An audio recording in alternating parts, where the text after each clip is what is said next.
career, I was travelling around the world as an international sales rep. And as I travelled around the world, what I observed on almost every flight was the same thing, which was lots of people staring at the back of their headrests and observing the latest movie, drinking booze, falling asleep, whereas I would actually be at the back of the plane looking out at the emergency exit window, which had the widest viewing angle, and observing the flat plane below. That being the case, when I came across a Math Powerland video on YouTube and he uttered the words flat earth, not in ridicule, but in the same context as we're talking about today, it immediately was a eureka moment. I mean, I literally went and woke my wife up and told her that the earth was flat. You are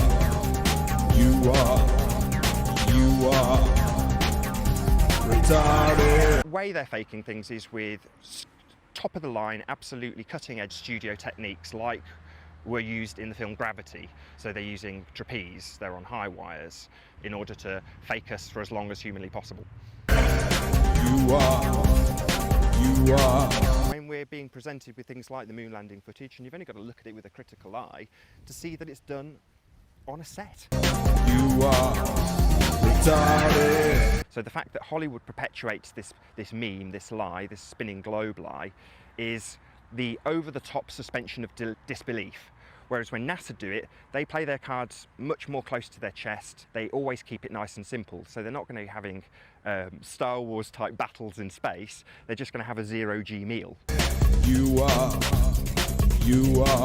I've heard every insult under the sun. And I think the reason we get these insults is because we are pre-programmed from birth to ridicule the idea of flat Earth.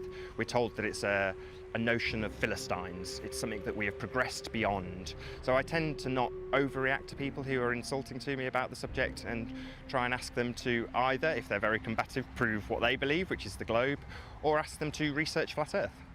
You are retarded. Does the moon have fake news surrounding it? Yes, absolutely. Of all of the celestial bodies, it's the one that would most indicate sphericity, is that the right word, being spherical, and therefore it's used by people like NASA to prop up the notion that we are living on a sphere also. You are. Do I get ridiculed now? No, it doesn't seem to be the case. A couple of years on, it's more like this, people actually wanting to know more information about the subject and doing a bit of research themselves. So I think it seems things have progressed. You are retarded. I don't have an actual explanation for how the seasons work. You are. I don't know what the sun is. You are retarded. I don't know what the moon is. You are. And further to that, I don't trust any of the maps that they give us. You are retarded. So to say, do I need to prove it? I would say no, because the starting point is flat. That's what you observe, that's what I observe, and that's what everyone deals with in their day-to-day lives.